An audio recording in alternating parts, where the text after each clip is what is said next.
So now let me just go ahead and open up an image right here. So I'm just going to go around and open up this image right here just like this and open another image on top of it right here. So I'm just going to go around onto file and click on open and place right here and then select out this particular image right here. So you can see that I got this other image that I have right here. So now if I were to go around and then place it wherever, you can see that this image actually covers up the bottom image right here. But what you can also do is you can change around the opacity right here, and you can see that it becomes transparent right here, and you can see the layer beneath right here even if I were to go around and select this layer. Apart from that, without filling up working around with the opacity, you can also choose blending modes right here. If I were to choose dissolve, nothing seems to happen for this particular range of colors. But if I were to choose darken, then now what happens is that you can see that the bright areas like the sky right here becomes transparent right here, and you can see through, while the dark parts right here are intact right here.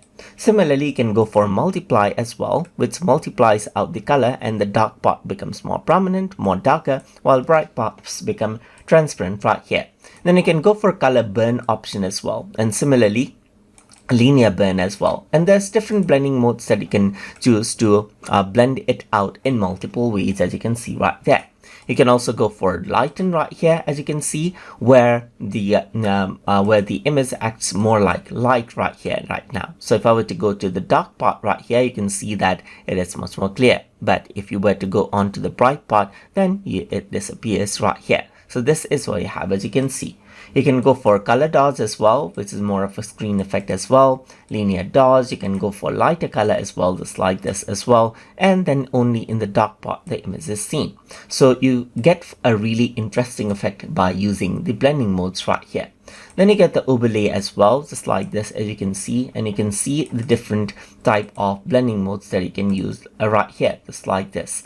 And then you can also go for color difference right here to get the negative color difference, where bright part becomes the negative color area while the dark part stays as it is. You can go for exclusion as well, and then you can go around for subtract as well. As you can see, you can go for divide, as you can see right here, and work around with hue right here, work around with saturation right here, work around with color right here as well, and work around with luminosity as well.